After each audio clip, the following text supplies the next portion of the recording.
Mecanismo de parto. El trabajo de parto es un conjunto de fenómenos fisiológicos que tienen como objeto la salida al exterior del producto de la concepción y sus anexos ovulares por vía natural. Se va a dar en 3 periodos: borramiento y dilatación del cuello uterino, expulsión del feto, expulsión de los anexos, y se produce debido a fenómenos activos y pasivos. Las características de la contracción uterina son tono, que es la presión más baja registrada entre contracciones; la intensidad o amplitud, que es el aumento de presión intrauterina causada por la contracción, la cual va a tener relación con la actitud materna y los medicamentos. Mayor intensidad en contracción si la madre está de pie, y los medicamentos van a estimular las contracciones aumentando su intensidad. La frecuencia, que es el número de contracciones en 10 minutos, y la relajación, intervalo, que es el periodo de descanso entre contracciones. Si multiplicamos la intensidad por la frecuencia, vamos a tener la actividad uterina, la cual se mide en unidades de Montevideo.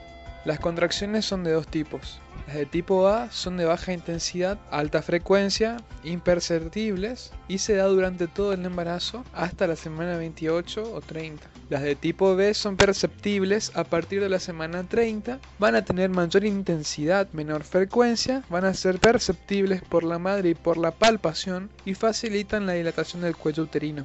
Una característica de la contracción uterina es el triple gradiente descendente. Las contracciones nacen en el marcapaso uterino y van a descender a una velocidad de 2 centímetros por segundo. La duración es mayor en la parte superior y la intensidad es mayor en el fondo uterino. El dolor de las contracciones se debe por acumulación de ácido láctico, por distensión cervical, vaginal y vulvoperineal, y por umbral al dolor. Para hablar del inicio de trabajo de parto, se deben dar diferentes parámetros, los cuales son las modificaciones cervicales, la intensidad de contracción, la frecuencia y las contracciones ritmo regular. Los pujos son contracciones musculares de los músculos expiratorios de la pared torácica, del diafragma y los músculos abdominales. Y puede ser espontáneos, son fisiológicos, se produce una corta inspiración seguido por el cierre de la glotis que produce la contracción muscular. El aumento de la presión abdominal más la presión del miómetro es igual al aumento de presión intrauterina. Dirigido cuando es conducido por el operador. Se acompañan de apnea materna acompañadas de un aumento prolongado de presión. Va a aumentar la presión tóraco-abdominal y la venosa y capilar materna, y puede producir una máscara equimótica del parto. El pujo aparece cuando se alcanza el umbral de distensión. Este umbral de distensión es cuando la presión intrauterina superó los 35 milímetros de mercurio. El pujo va a tener una intensidad de 60 milímetros de mercurio, una duración de 5 a 10 segundos y un intervalo cada 2 segundos. Los fenómenos pasivos desencadenados por los activos van a ser el borramiento y dilatación del cuello, formación del segmento inferior, formación de la bolsa de las aguas, ampliación del canal de parto, la expulsión de los limos y los fenómenos desplásticos del feto. Borramiento y dilatación del cuello. El borramiento se mide en porcentaje y es la disminución del grosor del cuello, y la dilatación se mide en centímetros. Tanto el borramiento y dilatación se producen en el periodo preparto. Los tiempos van a ser distintos para la nulípara y para la multípara. La nulípara primero borra, después dilata, y la multípara borra y dilata al mismo tiempo. La velocidad de dilatación se va a deber a la paridad, la posición materna, posición y grado de flexión cabeza, altura de la presentación, intensidad y frecuencia de las contracciones, integridad de las membranas ovulares y el uso de medicamentos. Formación del segmento inferior. En la mujer no embarazada, el segmento se ubica a la altura del istmo uterino. El segmento no tiene capa flexiforme. Por lo tanto, en embarazadas con contracciones el útero se dirige hacia arriba, elongando el segmento. Esto contribuye a la formación del canal del parto, ayudando a la formación del conducto cérvico-segmentario. En esta imagen podemos ver cómo el conducto inferior se forma a expensas del istmo. Formación de las bolsas de las aguas.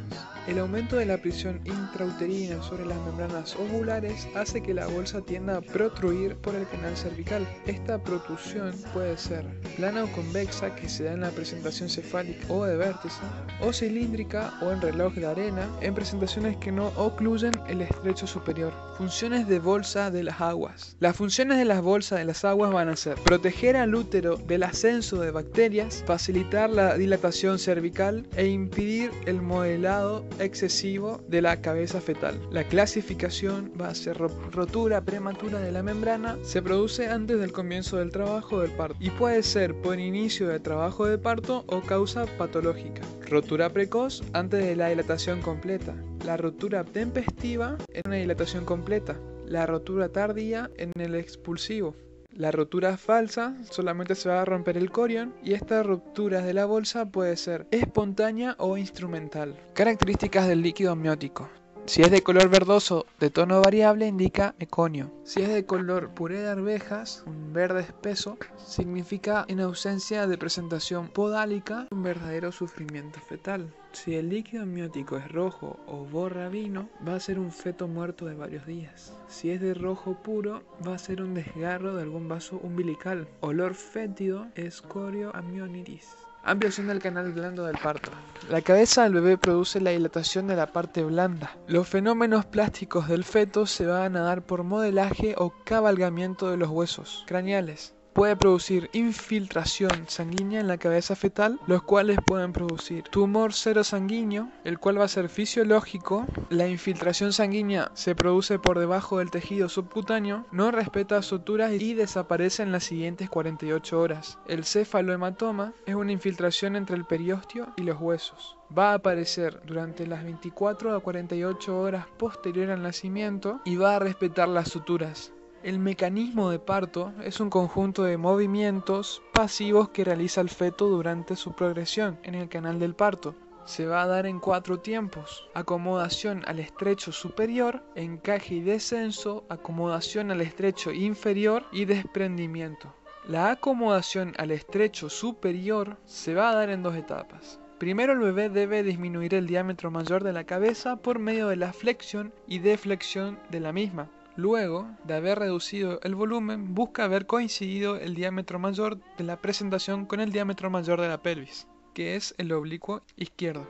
Descenso y encaje. Descienden el mismo diámetro que se orientó. Según la ubicación de la sutura sagital, se determina si el ascenso es sinclítico o asinclítico.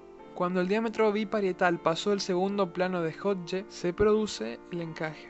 En la acomodación al estrecho inferior, la presentación viene descendiendo en el oblicuo izquierdo, pero esta orientación no coincidirá en el estrecho inferior, donde el diámetro mayor es el anteroposterior. Entonces, la cabeza realizará una rotación interna haciendo coincidir los 2 diámetros mayores.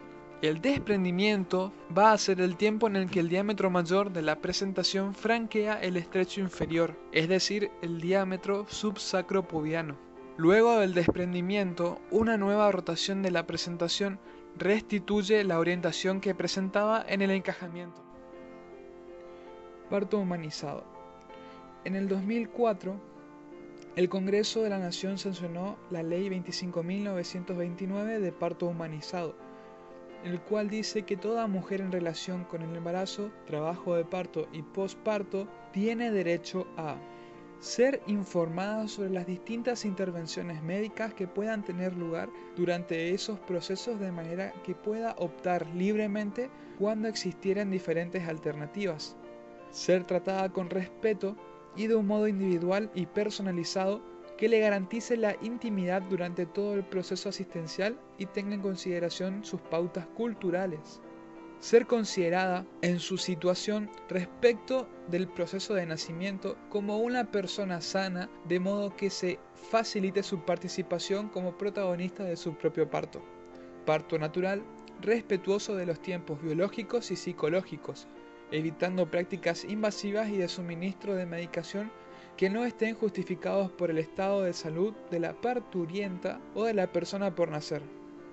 Ser informada sobre la evolución de su parto, el estado de su hijo o hija y en general que se haga partícipe de las diferentes actuaciones profesionales. No ser sometida a ningún examen o intervención cuyo propósito sea de investigación, salvo consentimiento manifestado por escrito bajo protocolo aprobado por comité de bioética. Ser acompañada por una persona de su confianza y elección durante el trabajo de parto, parto y puerperio. Ser informada desde el embarazo sobre la lactancia materna y recibir apoyo para amamantar. Recibir asesoramiento e información sobre los cuidados de sí misma y del hijo, y ser informada específicamente sobre los efectos adversos del tabaco, alcohol y drogas sobre el hijo y ella misma.